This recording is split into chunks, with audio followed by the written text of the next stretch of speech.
السلام علیکم ورحمت الله وبرکاتو. لرو برو افغانانو پښتنو ورونو تاسو ته معلومات دي چې په امریکا کې یو تور پوست دی د سپین پوستي پولیس د وجې وژل شوی دی او د هغې د وجې په امریکا کې انتهایي ډېرې مظاهرې دي. دا ویډیو زه د عبرت په خاطر کوم چې باید چې موږ او تاسې باید شیونه نقل وکړو. دې ته وایي غیرت، دې ته وایي انسانیت، دې ته وایي یونټي یووالی، دې ته وایي پرمختګ والا قومونه چې د یو سړي په سر باندې ټول امریکې ته اور واچو. او راشئ وګورئ زموږ ستاسې په وطن کې 1.5 افغانان پښتانه روزانه شهیدان کېږي. موږ خاموشه ناست یو. که هغه خاموشه ناست وي نو موږ ولې خاموشه په اروپا کې ناست یو؟ دا زموږ مسؤلیت نه دی چې موږ راوځو. دا جنګ دلته چا شروع کړی په افغانستان کې؟ په دې لرو بره پښتانه افغانه خاوره باندې دا جنګ چا شروع کړی؟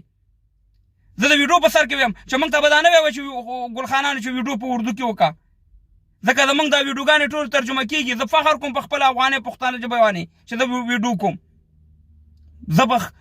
زه خپله ژبه په چا باندې نه بدلوم چې زه په اردو باندې تا نه خو پښتو اغوستې ده، تا نه خو تاریخ اغوستې، ما نه اوس په تاریخ او پښتو والې. نو زه تاسې سره دوه ویډیوګانې شیر کوم، تاسې دا وګورئ.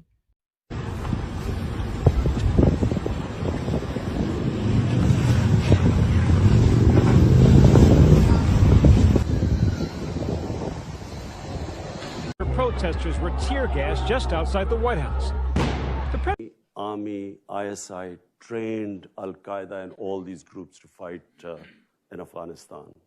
There were always links between Pakistan. There had to be links because they trained them. دا موقت یو د مظاهرې وه او بله د عمران خان وه. موږ دا ویو چې موږ د ولسونو سره ولاړ یو، که هغه د امریکې ولس وي که هغه د پاکستان ولس وي. موږ سره دلته ظلم شوی په افغانستان کې وورو لرو بر افغانانو پښتنو سره ظلم شوی. او افغانانو دا هغه ولس دی د امریکې چې په 2001 کې په افغانستان باندې حمله کېده، دا ټول سرکونو ته راوتي وو، د افغانستان دپاره راوتي سرکونو ته. دا هغه ولس دی د امریکایانو، د برطانیانو او د نورو اروپایانو چې په 2003 کې په عراق باندې حمله کېده، په لکه او په میلیونه خلک راوتي. ورشئ ګوګل کې سرچ کړئ. نو خبره دا ده چې موږ د ظلم خلاف یو، موږ د بوش د دهشتګرد خلاف یو چې هغې زموږ په وطن کې په زرهاو بمونه ګزار کړي.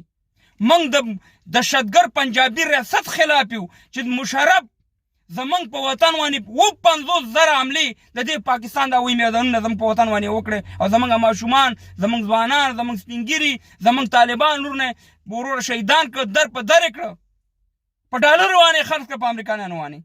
نو موږ د امریکې ولس سره ولاړ یو، خو موږ د ظلم خلاف یو ورونو.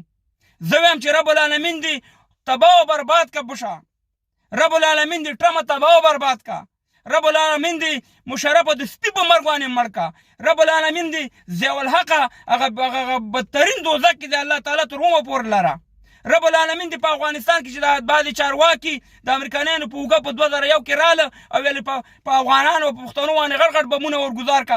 رب العالمین دی تاسې هم تباه کړي او انشاءالله تباه کېږي به، ځکه د الله داسې وال دی، د الله داسې وال دی چې انشاءالله الله ووالی ټوټې ټوټې بس انسان به څه وال وي. نو افغانانو پښتنو ورونو باید چې موږ او تاسې راځئ چې په اروپا کې چې څومره افغانان هستئ، که د وطن سره مینه لرئ، د اسلام سره مینه لرئ، د انسانیت سره مینه لرئ، راځئ چې موږ او تاسې مظاهرې وکړو. د دې افغانانو لرو بر افغانانو پښتنو په موږ باندې حق جوړېږي. څنګه هم چې د پنجابي دهشتګرد ریاست په خلاف باندې وکړي او د هغې دا تور مخ هم نورو دنیا ته تور کړو، راځئ چې نورو د امریکې د اروپایانو په خلاف باندې موږ او تاسې پر امنه مظاهرې وکړو.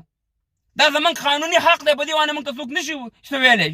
په موږ باندې که موږ تاسې ویل چې وطن مور دی، خو راځئ چې ټیم ورکړو ټول یو ځای شو سره، راځئ چې په دې دا وکړو. په خدای یقین که زموږ په وطن کې جنګ بس کېږي چې د هغې یو توری وژل کېږي، ټول امریکا راوځي، زموږ په 1.5 افغانان روزانه شهیدان کېږي. موږ کم غیرت، موږ کم د افغانۍ د پښتو خبره کوو. نو موږ د ظلم خلاف یو چې هر ځای کې ظلم وي، که په عراق کې وي، که په امریکا کې وي، که په یوروپ کې، په هر ځای کې وي. دا به حیثیت یو مسلمان انسان موږ ته اول انسانیت راغلی دی چې موږ او تاسې باید په دې باندې غږ اوچت کړو. خو نن موږ دا ویو چې رب العالمین دی تباہ و برباد کا بوشا، رب العالمین دی مشرف تباہ و برباد کا، رب العالمین دی په افغانستان کې چې کوم دغه د امریکې په اوږو راغلي او تاسې په افغانانو باندې بمونه ورګزار کړه او د دې پاکستان دهشتګرد ریاست د لاسه زموږ تباهي برباد شوی. دغه جنګ چې دی په لر او بر پښتانه افغانۍ خاوره باندې همدغه امریکې همدغه دهشتګرد پنجابي ریاست شروع کړی. په الله سپارم دا ویډیو مخکې شیر کړئ د عبرت په خاطر دغه شانې کارونه وکړئ څنګه چې د امریکایانو وکړه. دغه ته وایي بادري.